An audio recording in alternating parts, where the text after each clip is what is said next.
Padre, te damos gracias. Gracias por tu palabra. Esa palabra que no podemos comparar a ninguna palabra de sabiduría humana porque viene de tu autoría. Esa palabra que llega, que penetra, que transforma, que cambia, que ministra a cada una de nuestras vidas. Te pido, Señor, en esta hora que tú la hagas efectiva, no para otros, sino para mí mismo. Que tú me hables, así como hablas a cada uno de nuestros hermanos. Y que nosotros, al ser confrontados con tu palabra, dejemos de usar excusas y hagamos lo que nos corresponde hacer para tu reino y el engrandecimiento del mismo. En el nombre de Jesús. Amén. Amén.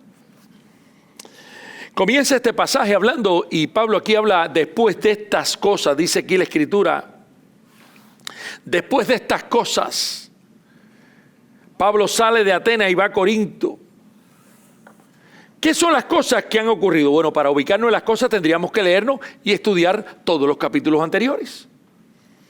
Pablo había comenzado su segundo viaje misionero, un viaje misionero en el cual Pablo se dirigía a ir a confirmar en la fe a aquellos hermanos que habían sido ministrados anteriormente. Para ir y visitar las mismas iglesias que había visitado en el primer viaje misionero. Muchas de estas iglesias habían perseguido a Pablo. En Listra lo habían dejado por muerto. Lo habían perseguido y aún así el corazón de Pablo era ir y confirmar a esas iglesias. Muchos de nosotros, si nos maltratan, si nos aborrecen, si nos juzgan, aún más si nos atacan, usaríamos eso como una excusa para no hacer lo que nos corresponde hacer. Pero este no es el corazón de Pablo. Y lo interesante oraron por él, impusieron manos sobre él en la iglesia de Antioquía. Y sale Pablo en ese viaje misionero, llegan a las primeras iglesias, una bendición. Se encontraron ahí que el Señor estaba con ellos, encontraron ahí a un muchacho llamado Timoteo, una persona que después viene a ser un fuerte colaborador de Pablo y quien después pasa a ser el pastor de la iglesia más grande de aquel tiempo. Y en medio de aquella bendición y viendo todo aquello, sabemos el trato que Dios tiene con Pablo y con Silas y con Timoteo.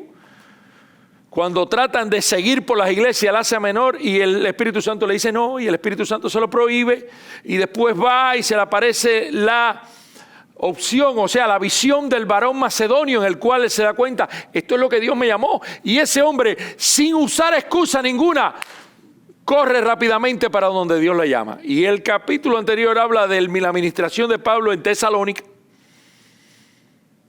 Llega primero ahí y comienza a ministrar ahí en Macedonia, y donde primero ministró se convierte una mujer, Lidia, la vendedora de púrpura, a un grupo de personas, pero se desató una persecución contra él. Motivado por esa persecución, Pablo tiene que ir hacia Derbe. Cuando llega a Derbe, comienza Pablo a predicar la palabra de Dios. Pues los de acá fueron allá a encender el corazón de toda aquella gente y volverlos contra Pablo, y tiene que irse hacia Atenas. Y en Atenas fue Pablo a predicar la palabra de Dios. Y todos sabemos que el alboroto que se armó en Atenas tratando también de matar a Pablo, y sale y ahora llega a Corinto. Después de estas cosas, sabiendo el contexto y lo que está ocurriendo, ¿cuántos de nosotros, sea usted sincero, continuaría predicando la palabra del Señor? Señor, donde quiera que voy a predicar tu palabra, y lo que viene es persecución. ¿Cuántos estarían dispuestos a seguir sirviendo? O todavía, le voy a hacer otra pregunta. ¿Cuántos de ustedes usarían todas esas pruebas y tribulaciones como una excusa para decir, parece que se acabó este ministerio, ese tiempo? En la vida muchas veces usamos muchas excusas para no servir a Dios. A veces usamos la excusa de que estoy muy ocupado. A veces uso la excusa de que la gente no me entiende. La gente no me oye, la gente no se convierte.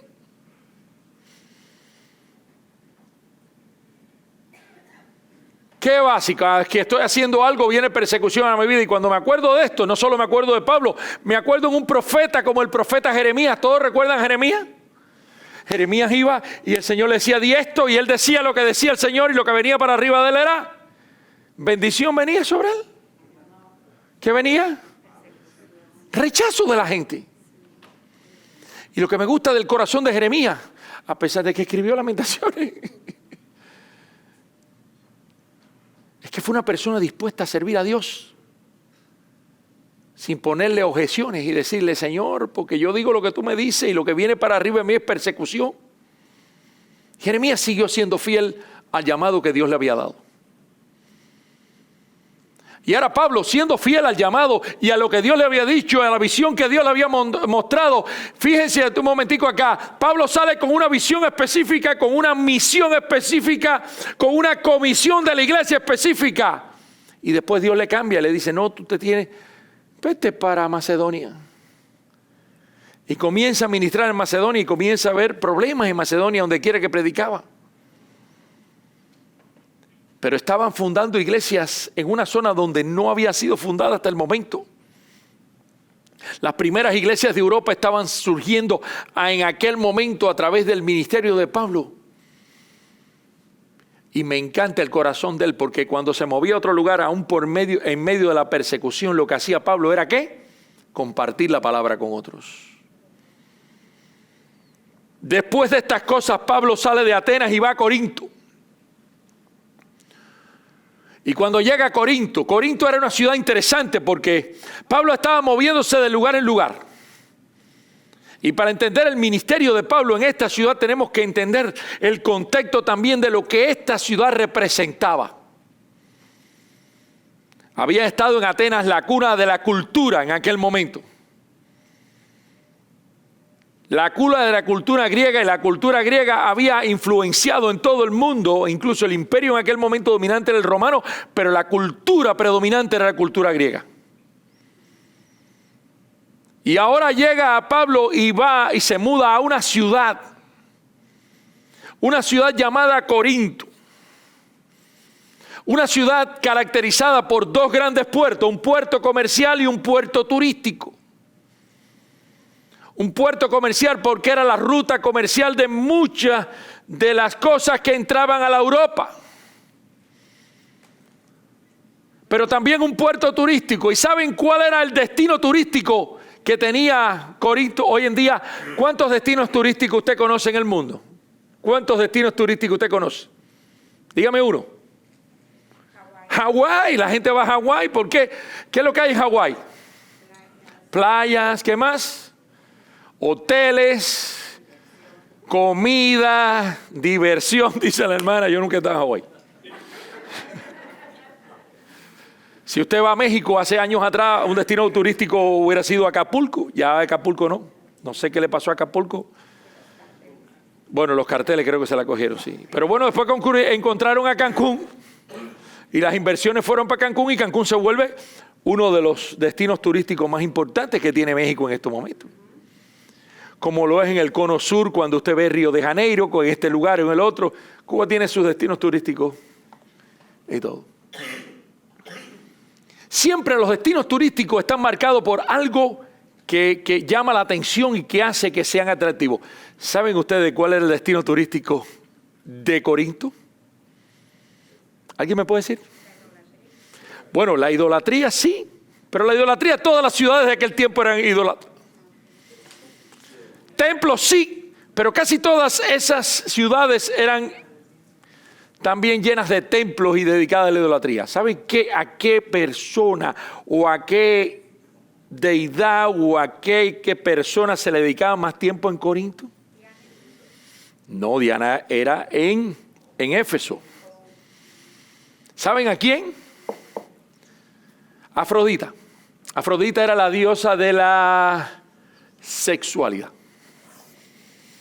Corinto era una ciudad caracterizada por la corrupción moral.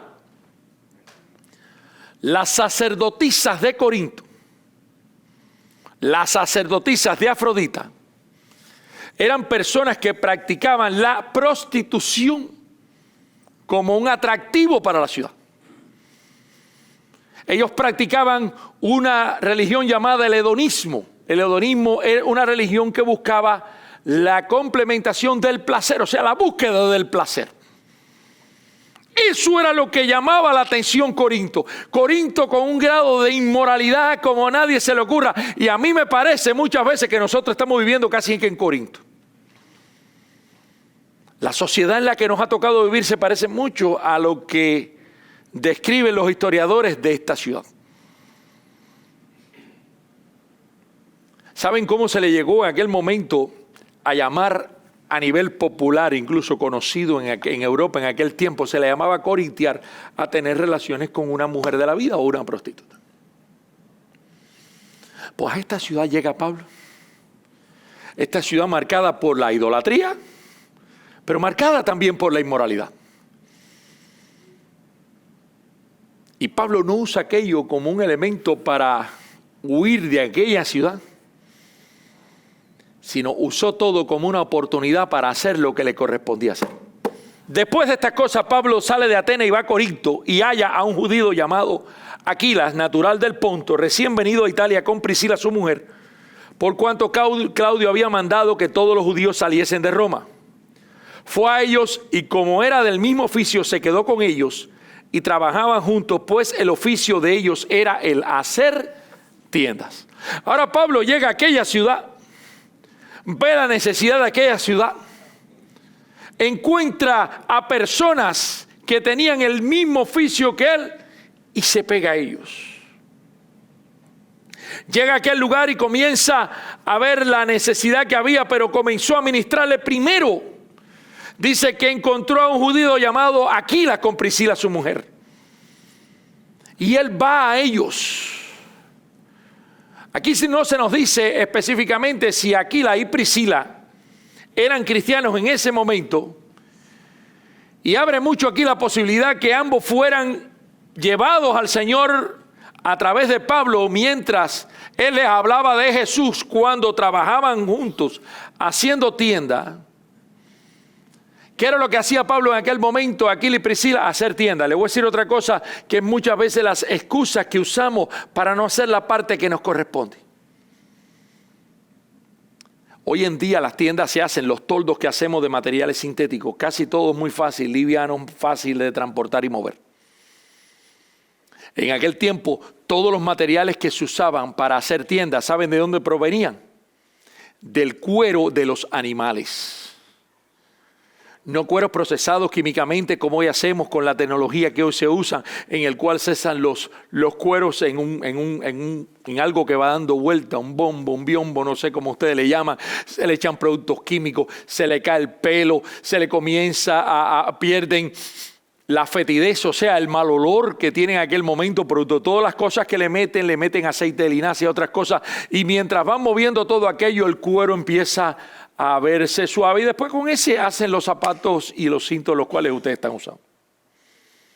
No era así en aquel tiempo en el cual el cuero se curtía con sal y se ponía al sol.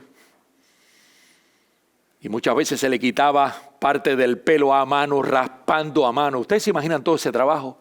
¿Ustedes se imaginan andar con una pieza de cuero de una vaca y demás con lo que pesa aquello? ¿Ustedes se imaginan las manos de Pablo, de Aquila y Priscila, aquella gente que trabajaban curtiendo aquellas pieles, usando aquellas pieles, haciendo aquello? Y ellos no usaron, y Pablo no usó nunca una excusa de que estaba muy ocupado tratando de mantenerse para dejar de hacer la parte que le correspondía, la parte más importante que era compartir la palabra de Dios. ¿Cuántos dicen amén? ¿Cuántas veces nosotros estamos buscando excusas? Excusas para no hacer lo que nos corresponde. Estoy muy ocupado. ¿Saben que la excusa de estoy muy ocupado es la excusa quizás más conocida por todo el mundo? Tengo que trabajar, estoy muy ocupado. Y eso me habla muchas veces a qué doy prioridad en mi vida. Muchas veces uso excusas para justificar las cosas que no le estoy dando prioridad en mi vida, que debían ser lo primero para mí. Aquí Pablo comienza a trabajar con ellos y esto comienza una de las amistades más lindas que voy a encontrar en el Nuevo Testamento. Pablo, Aquila y su esposa Priscila. Cuando le escribe a los romanos en el capítulo 16, habla de Aquila y Priscila y dice, esos son mis colaboradores. ¿Sabe lo que significa en otras palabras? Esos son los que han trabajado junto conmigo. Y no está hablando cuando le escribe a los romanos desde el punto de vista del trabajo físico que hacían a la hora de hacer tiendas, sino del trabajo que hacían con él por la causa del Señor. Para Pablo, hacer tienda era una parte importante de su ministerio. Incluso a pesar de reconocer de que él podía ser apoyado económicamente por aquellas personas quien le ministraba. De eso le escribió a los Corintios acerca de esto en 1 Corintios capítulo 9, versículos 7 al 14.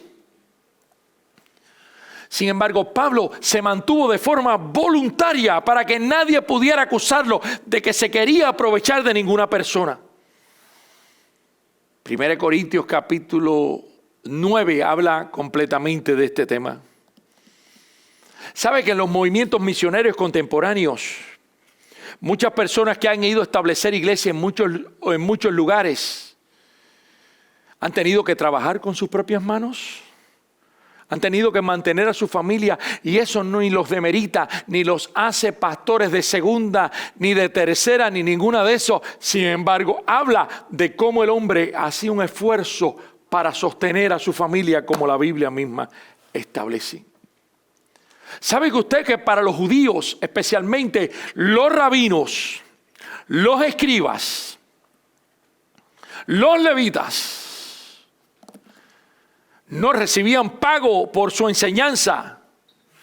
Por lo que muchos de ellos, además del oficio que practicaban a la hora de servir a Dios, muchos de ellos ejercían otro oficio para sostenerse. Ahora vemos un Pablo sirviendo, vemos un Pablo trabajando, vemos un Pablo sosteniéndose, vemos un Pablo que no quería hacer carga a la iglesia, vemos un Pablo asociándose a otros. Interesante porque estos dos que me hablan aquí, Aquila y Priscila, se fueron de Roma. Se fueron de Roma porque Claudio fue un emperador romano. De hecho era tartamudo. Y Claudio no sabía bien pronunciar y había visto a los judíos, había visto la promoción de aquello. Y él decía, estos judíos cristianos decían que estaban hablando mucho acerca de Cristo, no sabía decir Cristo. Incluso en la parte de la historia romana habla de que expulsó a los judíos porque hablaban mucho acerca de Cristo. Y era porque él no sabía pronunciarlo. Y ahora Pablo se encuentra aquí con estos hombres, trabajando, esforzándose, pero dice los versos 4 y 5, y discutía en la sinagoga todos los días de reposo, y persuadía a judíos y a griegos. Y cuando Silas y Timoteo vinieron de Macedonia, Pablo estaba entregado por entero a la predicación de la palabra, testificando a los judíos que Jesús era el Cristo. Me encanta esto. Pablo no solo estaba trabajando, pero estaba trabajando divulgando el evangelio en todos los lugares. Y eso me habla como la función de Pablo, la función de divulgar el evangelio, no es solo para cuando nos paramos en un púlpito, es donde quiera que cada uno de nosotros estemos. ¿Cuántas veces usamos excusas para no hablar de Cristo en nuestro centro de trabajo? No tengo, si me pongo a hablar de Cristo me botan del centro de trabajo. ¿Cuántas veces usamos excusas para no hablar de Cristo cuando nos encontramos en un círculo de amistades? No, capaz que me le ponga a hablar de Cristo y ya no me consideren más su amigo. ¿Cuánto no hablamos de Cristo a veces incluso hasta con nuestras propias familias? Hay que dejar de excusarse, hermano, y comenzar a hacer lo que nos corresponde hacer. Pablo estaba aquí. Y a pesar de que estaba trabajando, duro, a pesar de que se estaba sosteniendo, dice que discutía. Pablo era muy eficaz a la hora de razonar, a la hora de debatir, a la hora de compartir. Compartía con judíos, compartía con griegos. Y los griegos aquí mencionados no eran personas netamente de Grecia, las personas griegos en la sinagoga eran personas gentiles, personas no de origen judío, que estaban interesados, que eran simpatizantes del judaísmo, que querían ser parte, pero no eran bien recibidos, pero estaban recibiendo instrucción. Cuando Pablo le escribe a estos corintios, en 1 Corintios capítulo 2, versículos 1 al 16, una de las frases que le dice es: pero yo me propuse entre ustedes no saber entre vosotros cosa alguna, sino a Cristo y a Él crucificado. En otras palabras, yo he estado entre ustedes, pero he estado entre ustedes haciendo lo que me corresponde, hablándoles de Jesucristo y hablándoles de lo que Cristo hizo por cada uno de nosotros en la cruz del Calvario. Y me encanta porque aquí la palabra de Dios me dice que cuando Silas y Timoteo llegan, Silas y Timoteo habían quedado en Atea, Silas y Timoteo no habían venido junto con él, llegaron después. No se encontraron un Pablo escondiéndose. No encontraron un Pablo recluido en un lado. No encontraron un Pablo afanado haciendo o buscando recursos materiales para sostenerse o enriquecerse. Sino que aquí dice la palabra de Dios que cuando llegó Timoteo, cuando Silas y Timoteo vinieron a Macedonia, se encontraron a un Pablo, dice, entregado por completo a la predicación de la palabra. ¿Cuántos dicen amén? ¿Saben lo que habla de esto? Un Pablo no comprometido a media, no un 30%, no un 10%, no un 5%, y tenía muchas cosas de las cuales excusarse. Cuando llegaron Silas y Timoteo traían noticias. Traían noticias de cómo los cristianos en Tesalónica se mantenían firmes en la fe. Pablo le escribió esto en 1 Tesalonicenses capítulo 3, versículos 6 al 10. El gozo, la alegría, la bendición que le trajo a Pablo oír que aquellas personas a las cuales le predicó el Evangelio, aquellas personas que le predicó el Evangelio y que trajo sobre su vida persecución, estaban creciendo en la fe. Yo creo que un pastor, no hay nada que bendiga más a un pastor que ver que sus hijos espirituales están creciendo en la palabra. Están siguiendo a Dios. Están dando frutos. ¿Usted se imagina? ¿Usted se imagina el corazón de Pablo? Yo me imagino. Pablo con todas sus preocupaciones. Una de las cosas que hacía Pablo, y lo escribí en muchas de sus epístolas, es cómo se acordaba de la gente. Me encanta.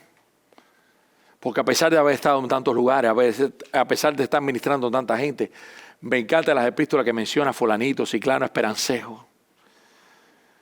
O sea, la gente que le había ministrado, porque ese es el corazón del pastor.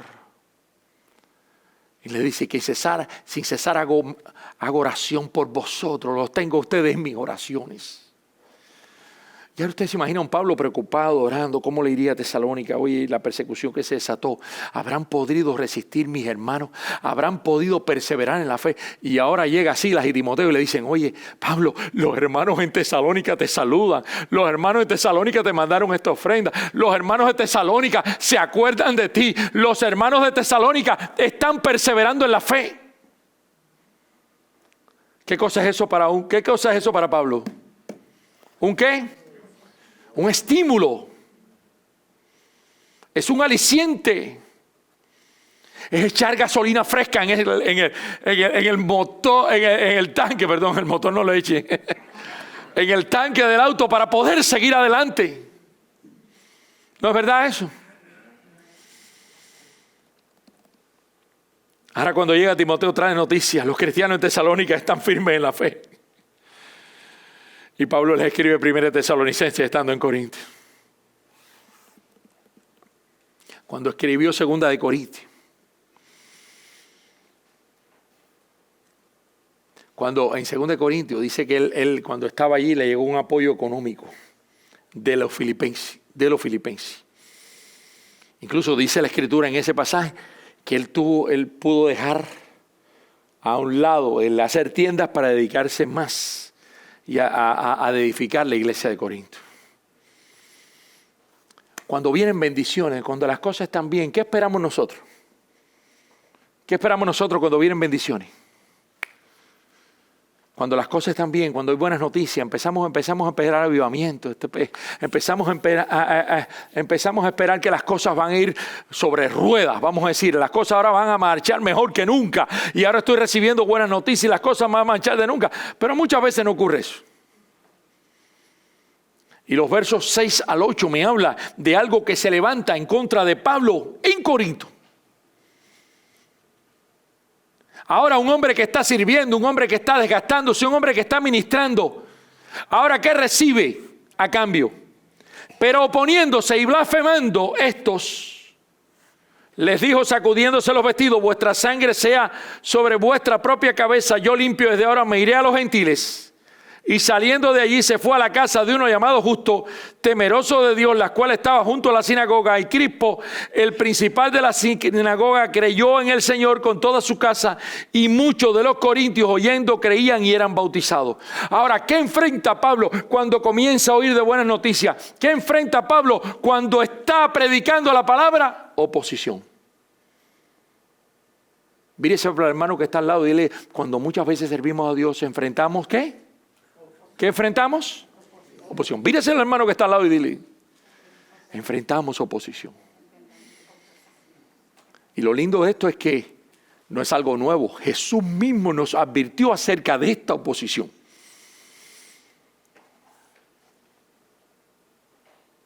Oponiéndose y blasfemando. Interesante. Ya no solo se oponían, a lo que estaba ocurriendo, ahora estaban blasfemando. Y yo estoy seguro, por el contexto, que la blasfemia iba dirigida a Jesús porque era a la persona que Pablo estaba predicando. Pablo estaba predicándole, hablando de ellos, cómo Jesús era el Mesías. Cómo les testificaba a cada uno de ellos, a todos esos judíos, que Jesús era el Cristo. Y ahora la gente estaba blasfemando. Qué triste muchas veces cuando predicamos y blasfeman. Cuando predicamos y se oponen. ¿Cuántos quisieran que a cada persona que usted le predique acepte, reciba y se convierta? ¿Cuántos quisieran eso?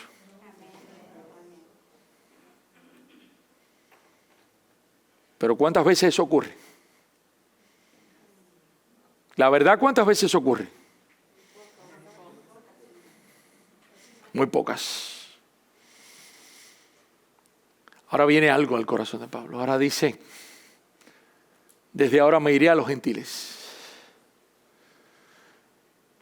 Pablo sentía la fuerte responsabilidad: yo tengo que predicar, yo tengo que anunciar a Cristo. Ahora, si ustedes no lo reciben, yo me voy a los gentiles.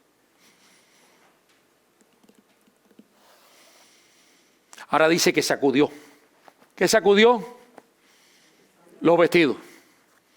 Recordamos cuando Jesús comisionó a los discípulos de 2 en 2, ¿qué le dijo? Vayan. Ustedes van con un mensaje.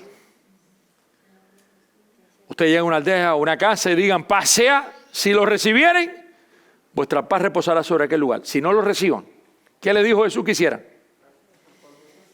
Ustedes se me van de esa ciudad. ¿Y qué le dijo? Yo no quiero que se lleve ni una partícula de polvo. Y Jesús dijo: va a ser más tolerable. Oye, una cosa difícil, y a veces es difícil oír. El castigo contra aquella ciudad que contra Sodoma y Gomorra. Sodoma y Gomorra fueron consumidas por el fuego. Es triste aquellas personas que rechazan al Señor. Pero nuestra responsabilidad de predicar el Evangelio queda saldada aun cuando la gente no nos reciba el mensaje. Nuestra función no es convertir personas. El que convierte a las personas, ¿quién es? Cristo. Pero mi función es anunciar las buenas nuevas de salvación. Mi función, tu función, es predicarle la palabra de Dios a toda criatura. ¿Cuántas veces nos hemos atemorizado, y cuando nos atemorizamos y nos damos cuenta, nos volvemos personas que no vamos a poder ser usados? O vamos a ser usados en un grado menor de lo que podríamos ser efectivos. Cuando nos desanimamos, perdemos no solo la voluntad, perdemos, vamos a decir, la fortaleza. Y ahora viene el Señor. Porque tengo una palabra para ti, mi hermano, y no es mía, es de la palabra de Dios. En ningún lugar donde estás solo. Cuando estás haciendo la obra de Dios no estás solo, porque Él está contigo. Él ha prometido que estaría con nosotros todos los días hasta el fin del mundo. ¿Por qué a veces nos desanimamos? ¿Por qué a veces nos atemorizamos? Versículos 9 al 11. Viene un momento en el cual me doy cuenta cómo Dios viene a tratar con Pablo. Dios viene a tratar con Pablo y viene a darle una fuerza a Pablo y viene a darle un impulso a Pablo y viene a darle un aliento a Pablo que él lo necesitaba. Entonces el Señor dice a Pablo en visión de noche: no temas. Por el contexto y lo que Dios le dice, y yo sé que Dios está tratando con el corazón de Pablo en aquel momento. Quizás había pasado tantos problemas en Tesalónica, en Berea, en Atenas, ahora en Corinto, y quizás en el corazón de él ya había llegado el momento y dice: ya tengo que ir buscando otro lugar donde comenzar a predicar. Ya la gente empezó a ponerse, ya la gente está blasfemando, ya hay algún fruto, voy a tener que irme para otro lugar. Pero eso no es lo que ocurre aquí. Ahora viene el Señor y le dice a Pablo, que él dice: no temas. ¿Cuántos de nosotros necesitamos que venga el Señor y me diga: no temas? Si no habla. El que teme se paraliza, y cuando te paraliza te frizas, y si te frizas no puedes ni hablar. Ahora, Pablo, no temas, habla, no calles. No temas, sino habla y no calles, porque yo estoy contigo. Qué promesa más linda, ¿eh? Qué promesa más linda de Dios. ¿Cuántas veces Dios nos tiene que decir a nosotros: no temas, no calles, habla, yo estoy contigo? Yo no sé usted, pero yo me imagino a Pablo todo erizado. Aún cuando está en aquel momento, aún durmiendo, aún en aquella visión, yo imagino a Pablo todo erizado. Y decía: ay, Señor. Yo me imagino un Pablo renovando la fuerza, diciendo: wow, esto viene de ti.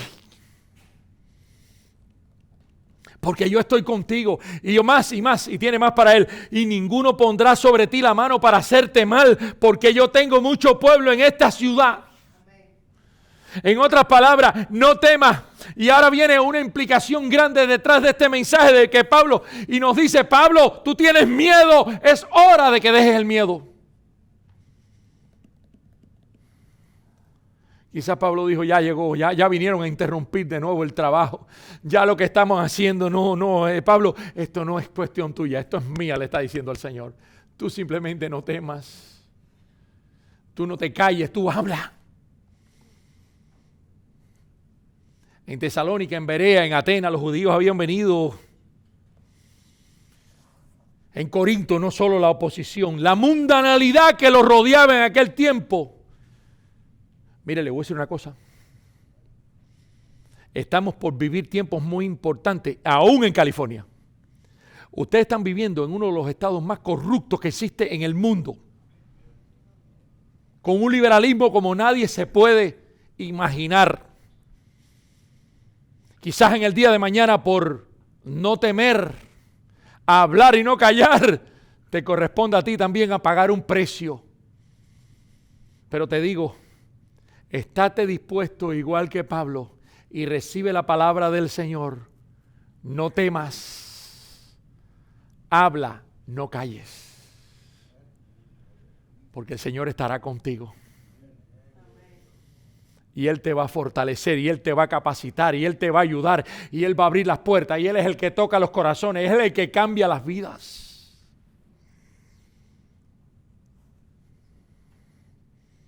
Habla, no calles. La solución para el problema de Pablo es: obedéceme, yo estoy aquí contigo.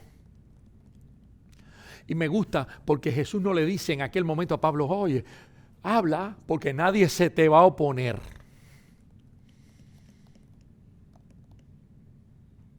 Habla, porque nadie va a tratar de detenerte. Lo que le dice a Jesús: habla, porque ellos van a tratar de detenerte, pero no van a tener ningún éxito. porque ninguno va a ponerte las manos arriba para hacerte mal, porque yo estoy contigo. ¿Sabe que esa promesa está basada en tres cosas? Cuando Jesús le dice a Pablo, yo estoy contigo, eso me habla de tres cosas específicas, tres cosas, una sola cosa. Uno, yo estoy, ¿está en qué? Presencia de Jesús. Jesús está presente. Yo estoy aquí presente contigo. La segunda, yo sé lo que tú estás pasando. Porque al decirle no temas, yo estoy contigo, le estoy diciendo, yo conozco lo que estás pasando en aquel momento. Yo me compadezco de ti, yo estoy aquí contigo. Y tercer punto muy importante, la colaboración de Jesús. Jesús está ahí para intervenir. Y eso es lo que ocurre en nuestra vida. Donde quiera que está un hijo de Dios, que esté sirviendo a Dios, tiene que estar consciente de estas cosas. Él está ahí con nosotros. Él sabe lo que estamos atravesando y Él está ahí para ayudarnos. ¿Cuántos dicen amén? Y le dice otra palabra, yo tengo mucho pueblo en esta ciudad. En otras palabras, ya Pablo quizás pensó, ya esto se está acabando, ya no queda mucha gente aquí. Ya los que se iban a convertir se convirtieron. Y el Señor le dice, Pablo, mire, ¿cuántas veces necesitamos que alguien venga y nos dé una palmadita por la espalda? En este momento el Señor le estaba dando un empujón a Pablo.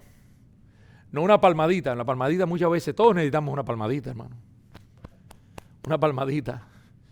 Y el Señor en aquel momento estaba empujando a Pablo. No temas, habla, no calles, yo estoy contigo. Ninguno te va a hacer, bueno, no es que te van a hacer frente, ninguno va a poner la mano sobre ti porque yo estoy contigo. Y otra cosa, Pablo, yo tengo mucho pueblo en esta ciudad. ¿Saben qué? Este hombre que estaba a punto de claudicar, este hombre se quedó sin una excusa. ¿Saben por qué se quedó sin excusa? Porque recibió la palabra de Dios. Cuando nosotros recibimos la palabra de Dios, comenzamos a dejar de excusarnos. ¿Y saben lo que dice? A mí me encanta lo que la Biblia dice. O la Biblia nos enseña. Y dice que se quedó en aquella ciudad 1 año y 6 meses. El que estaba a punto ya de irse, dijo, ahora es tiempo de quedarme. Y fundó una iglesia en medio del lugar más oscuro que había en aquel momento en el mundo conocido en Europa, que era Corinto. Hermano, ustedes están igual que una de las iglesias de Apocalipsis.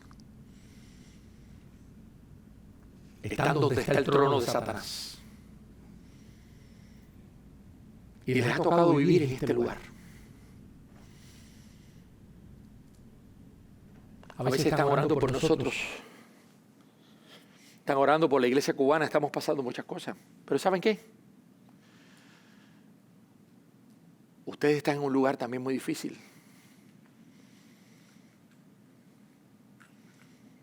Y tristemente muchas veces están usando muchas excusas. Son tiempos de echar a un lado esas excusas. Y comenzar a abrazar el llamado que Dios nos ha hecho a cada una de nuestras vidas. Y comenzar a seguirle, y comenzar a obedecer, y comenzar a hacer lo que Dios nos ha dicho. La gran comisión no era para los tiempos solo en que Jesús la estableció. La gran comisión es aún hoy para nuestros días. Que hay gente que no quiere oír el Evangelio. Es verdad que hay gente que no quiere oír el Evangelio, pero eso no es una excusa. Que hay que trabajar. Es verdad que hay que trabajar. La misma Biblia lo dice. El que no trabaja, que no coma. Hay que trabajar. Pero el trabajo tampoco se puede volver el culto en el cual nosotros le demos la prioridad en nuestras vidas. De que hay responsabilidades, es verdad que hay que responsabilidades, pero hay una responsabilidad mucho más grande. Cuando yo veo a Pablo y el tiempo que duró su ministerio, me habla de dónde estaba su corazón. Quizás él pensó en entrar y salir, pero ahora Dios le dijo, no, tú tienes que quedarte aquí y tienes que hacer discípulos. ¿Y a eso de qué tiempo? Y eso da su fruto a su tiempo. Se me acabó el tiempo. Tony puso por primera vez en mi vida.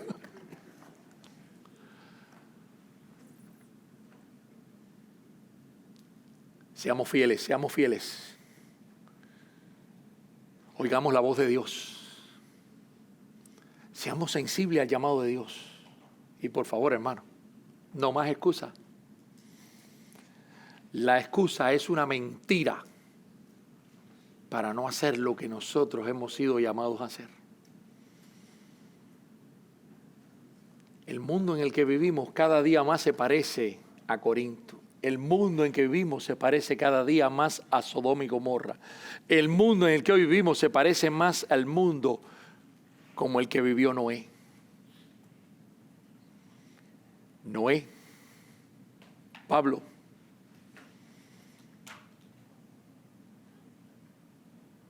y muchos otros de nuestros hermanos a través de la historia fueron fieles al llamado que Dios le había dado y pagaron un precio. Hermanos, paguemos el precio. El Señor está a las puertas y está al venir por nosotros. Y yo quisiera oír de Él estas palabras: bien, buen siervo fiel, sobre poco has sido fiel, sobre mucho te pondré. Si quieres oír esas palabras, sé fiel. Sé fiel, no te excuses, cumple el llamado que Dios ha dado a tu vida. Y les invito a ponernos en pie y vamos a orar. Padre, te damos gracias.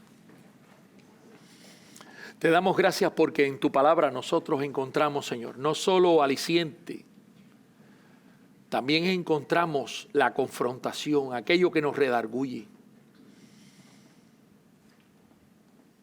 Ayúdanos, Señor, a someternos a ti, a obedecerte a ti, a rendirnos a ti.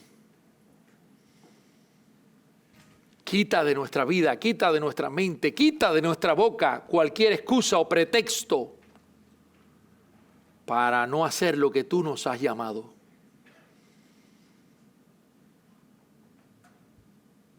Ayuda a cada uno de nosotros a traer cautivo cada uno de nuestros pensamientos a la obediencia a ti, oh Jesucristo. Gracias porque como Pablo muchas veces necesitamos esa palmada, ese impulso. A veces esa forma en que tú nos empujas a hacer lo que nos has llamado a hacer. Ayúdanos a ser fieles. Fieles hasta la muerte para también ser herederos de esa corona de justicia. En el nombre de Jesús. Amén.